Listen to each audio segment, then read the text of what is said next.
தேசிய ஜனநாயக கூட்டணியில் அங்கம் வகிக்கின்ற பாட்டாளி மக்கள் கட்சிக்கு 18 இடங்கள் ஏற்கனவே அறிவிக்கப்பட்டிருக்கின்றன. அந்த 18 இடங்களில் உள்ள சட்டமன்ற தொகுதியிலே எந்தெந்த தொகுதிகள் ஒதுக்கப்பட்ட விவரத்தை இப்பொழுது தெரிவிக்கின்றேன்.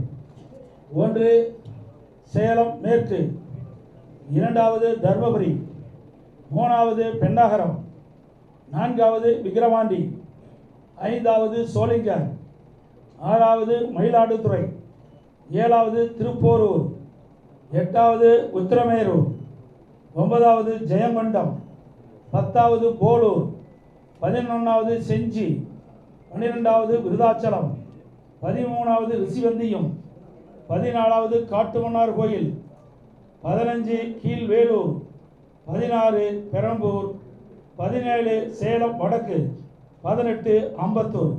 இந்த 18 சட்டமன்ற தொகுதிகள் பாட்டாளி மக்கள் கட்சி போட்டியிடும்.